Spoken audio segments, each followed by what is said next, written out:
বিতর্ক যেন কঙ্গনা রানাওয়াতের নিত্যসঙ্গী। বলিউড থেকে রাজনীতি প্রায় সব ইস্যুতে স্পষ্ট আর কড়া মন্তব্য করেন তিনি।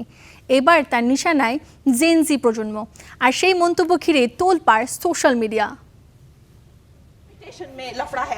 इसको हम लोग नहीं आने देंगे। खादी है, खादी में धागे हैं, धागे में लोग हैं।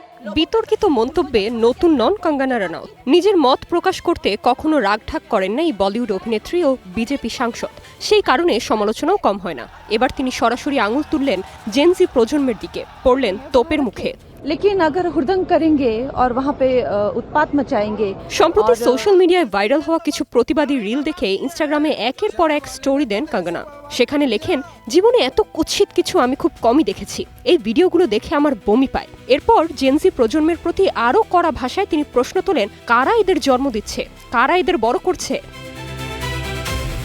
কঙ্গনার দাবি, প্রতিবাদ এখন অনেকের কাছে শুধুই ক্যামেরার সামনে অভিনয়। তার কথায়, ভারত এমন একটি দেশ যার হাজার বছরের সংস্কৃতি, সৌন্দর্য আর মূল্যবোধ রয়েছে, কিন্তু এই তরুণদের আচরণে সেই পরিচয়ের কোনো ছাপ তিনি দেখেন না। আরও একটি পোস্টে তিনি লেখেন, আজকের জেনজি প্রজন্মের একটি অংশ পড়াশোনায় ভালো নয়, পরিশ্রম করতে চায় না, অথচ নিজেদের খুব বুদ্ধিমান মনে করে। তারা বাস্তব জীবনের চেয়ে সোশ্যাল মিডিয়ার স্বীকৃতি আর ভাইরাল হওয়াকেই বেশি গুরুত্ব দেয়। এমনকি তিনি তাদের জেনারেশন গাটার বা আবর্জনার প্রজন্ম বলেও কটাক্ষ করেন।